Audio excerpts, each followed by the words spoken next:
What's going on, squad? It's your man Unspoken Reviews, back again with another video, and today we're doing episode 3 of Batman the Caped Crusader, the kiss of the Catwoman. Alright guys, so of course this episode was centered around the villain, or sometimes I guess anti-hero maybe, jewel thief, the Catwoman, and talking about what she's been doing, what she's been up to in Gotham. Now, I won't lie, once again, guys, this episode did not do it for me. I didn't hate the episode, but it didn't do much to move the needle in terms of anticipation for the next episode, or just my view of the season of the show overall. I just wasn't exactly excited about it, and it seems like this is a thing that's been happening. We're going on episode 3 of this feeling, and you know, maybe it's just the idea of being a Batman fan. When you're a Batman fan, you know so much about the character. It's really hard for you to get excited about stories or episodes that some different platforms will do, because you just know so much about the character. When you get into different stories, or it's just kind of the same story, it doesn't do much to move the needle for you. And it seems that Amazon hasn't done much to change things outside of some gender swapping and race bending, you know, and it's just, that's the problem with the show so far. I think I've read reviews that the show is great, but so far, guys, from what I've seen, there isn't much to get me excited about it. Now, there was one part of this episode that I really did like. I'll cover that as I go forward with the video, but it didn't really move the needle for me other than that, right? All right, guys, so when the episode starts, we get a picture of Wayne Diamond starts off, and it seems that Bruce is attending a jewelry showing, and it seems like the Wayne Diamonds and Martha's pearls that she wore during being gunned down in Crime Alley are on display here. Now, if you guys know the story of Batman, his parents were both gunned down after a viewing of a movie, and as him and his parents were leaving, someone holds them at gunpoint, shoots Thomas Wayne and then Martha Wayne, and the pearls are something that the criminal is after. Now, we've seen different types of iterations of this shooting in Crime Alley. Sometimes the pearls are broken, sometimes they're snatched and broken. I think in Batman v Superman, we showed the gun is hanging on the pearls and they fire and then the pearls break. There's been so many different nations of Batman's story. We all know it. I think the one place that it hasn't been done was the Batman film and Matt Reeves' Batman. Other than that, we already know the story here, and we get to our first intro to Selina Kyle, who, as we know, who will become Catwoman. Catwoman has always been kind of known as sometime an anti-hero. One day she's willing to help Bruce Wayne and Batman, other times she's not willing to. Sometimes she's in for her own interests. Sometimes she aligns with some villains. Sometimes she double crosses them in order to get jewelry. But jewelry and heist and thievery has always been her main goal. So it didn't surprise me to see this character at this moment. I know that's the episode, the title of the episode is after her, but you know, seeing her in this jewelry auction or jewelry showing is not something that surprised me. The interaction between her and Bruce Wayne is somewhat weird to me at first. I thought that maybe she knew that he was Batman, but it seems that she's just being her flirtatious self and saying that she might try to steal the jewelry at some point in time. And when she's talking about the jewelry, she's talking about Martha's pearls, which of course, you know, Bruce Wayne will never let that happen. But their interaction and banter is kind of playful. And there is a character, or at least a journalist, who is looking at the Wayne Diamonds. He makes a comment about why someone would wear something so expensive in Crime Alley. It's almost like you were kind of asking to be robbed in that scenario. You know, of course, this does piss off Bruce, and he ends up decking the dude, which does get the attention of the media, and he ends up getting some aggravation assault charges, and which he manages to get dropped. Of course, you know, being rich and having a good lawyer who is not named, but I'm going to assume is Lucius Fox, gets him off the charges as long as he does court-appointed therapy. So he does go to therapy, and we also get another intro to Dr. Quinzel. You know, I think that they made her Asian in this show. Correct me if I'm wrong. And I was just kind of like, okay, because at first her name is not dropped during the session. It isn't dropped until later on, a few minutes later. But we also get, you know, the parents dying scene, but we also get the reaction of Bruce. You can see the brokenness in him as a child, that 1,000-yard stare. We've seen it so many different times. It was really hard for me to make a connection at this point in time with it, because I've just seen it so many times. And, you know, we get to also see how Alfred is taking it as well, you know, feeling like it was kind of his fault that he wasn't there. It looks like he's kind of blaming himself. I may be wrong there. Bruce does manage to steal his file away from Quinzel. However, it turns out that he actually knew he was going to steal it and actually left him a note to see him next week, which means that she already knew he was going to try to steal it as soon as he saw it, which means that she is a little bit more savvy than the occasional therapist. She's not blindsided by the things going on with Bruce. So it's kind of a thing that's going on throughout the episode with them talking. Now, Selena is woken up by a maid in her house. It seems like she does have her own maid that I guess was paid by her father, but still has an interaction with the family and is working for the family at this time. Now, she's living in a very high-end place at first, and you know, the maid is Greta. She's kind of complaining that she's not getting paid, the bills aren't getting paid, and they need to think of something to start financially contributing to everything that's going on. So at this point, I think this is the birth of Catwoman, because I don't know, they said there were other robberies that were going on, so I'm assuming that at this point in time Selena was still active, but according to the episode, it seems this is the first time she's actually made herself a suit. She looks at a picture of Batman in a newspaper and tries to mimic that by creating a Catwoman outfit, and it's you know, lackluster to say the least. It's kind of reminiscent of the very old school Catwoman look. So as another robbery is going on by her, this time, you know, the detectives of the GCPD are ready, and we see Flash and Bullock have pretty much cornered her and they're trying to take her down, but Batman manages to get the drop on her and, you know, leave her for the police to capture her. So we get also another therapy with Quinzel, and we get another flashback of Bruce and seeing him in that broken state, you know, that 1,000-yard stare. You know, even though it is something that I've seen multiple times, it is always kind of heartbreaking to see a kid at that point where they lose their parents. Just that type of loss that leaves a child, you know, broken in a point where they don't exactly know where they're going. That sense of identity is completely gone. That sense of emotionality is gone. And we just kind of see him in this 1,000-yard stare. And though Alfred is trying to speak to him, he just doesn't have anything to say to him, and he's just pretty quiet the whole time. And we see with the therapy scene, Quinzel is still trying to get him to open up and talking about that the type of loss leaves a scar on him, and Bruce is still doing a great job of holding it down and showing that he's not broken from that loss and that he's okay and that he doesn't spend time thinking about it as much. You know, she even goes into the depths of him being involved with women, and of course we know Bruce Wayne has always been the facade. Batman is who he really is underneath the cowl. I know some people will argue that, but most people who know that Bruce Wayne died in that alley. You know, he hasn't been that guy since the day his parents were shot and killed, and now he's just Batman, and that is just without the cowl on. So we do cut to a courtroom scene, and at this point in time, Selena Kyle is being, talked to a judge about her charges, and she's going on to this emotional spew about how she was in the wrong place at the wrong time, basically kind of milking that female type of mindset to make herself look like a victim in the scenario. And of course, Bullock is looking at her like, are you serious right now? That's the biggest BS I've ever heard.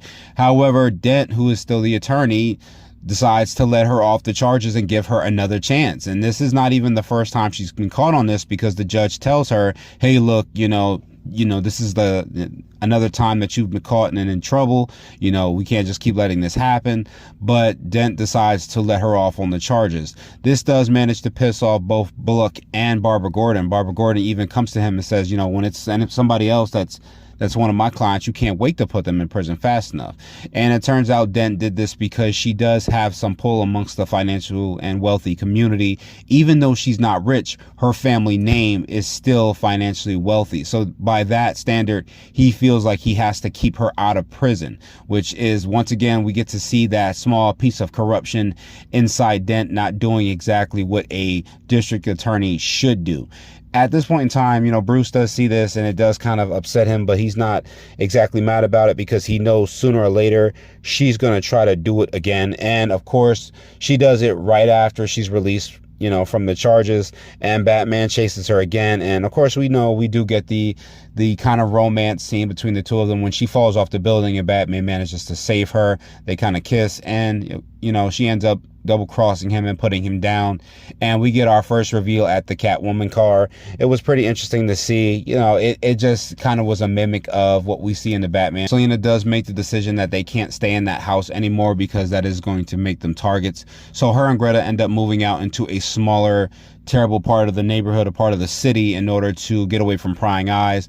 And of course, when Bullock and Flash come looking for her, she's already emptied out the apartment, taken all her stuff with her. And, you know, they even say that she's even pulled off 5 more heists since she's been. Bruce does decide, you know, knowing that Catwoman's out there, he decides that he wants to take away the Wayne diamonds, Martha's pearls. He doesn't want those being taken. And the auctioneer, or at least the lady who's in charge of the showing and viewing, is trying to fight with him to keep the pearls in there just a little longer and keep the auction going just a little while longer. Bruce is not exactly excited about this, but when she says, okay, how about 2 more days, he gets the idea right then and there to try to keep them in the showing. That way he can possibly capture Catwoman. And after this, you know, Quinzel decides she's going to move on further with her paperwork and allow Bruce to be off, you know, releasing him from therapy. Not really fully believing he's there yet, but just conceding because she realizes he's not going to let anyone in. She even makes a point of saying that most people break down at this point in time, and Bruce does not do that. He does not let her in. So she decides to just concede and let him go, realizing that sooner or later he's going to have to face it no matter what happens. Now, this was something that I did like about the episode. Now, this part really got me. I was actually very shocked that I have seen it. Like I said, we have always seen the parents dying scene in the Batman lore. It's always happens, always been talked about. We've always seen it in some way, but this part was a little different from me. We do get a shot of Bruce just sitting in his bed in a 1,000-yard stare. He's not closing his eyes, and he's able to see visions of the man who kills his parents in Crime Alley, you know. And the next scene we get is when he opens up Alfred's bedroom door, and he just has this 1,000-yard hard stare in his eyes, and he's looking at Alfred, and he says, "I'm going to make them pay, and you are going to help me." Like, you see all of that emotion or childlike demeanor in Bruce Wayne is completely gone. He is completely at this broken point where he knows that he is going to do this. I think, like I said, this is the point where I believe that Batman is born. He's no longer that kid anymore.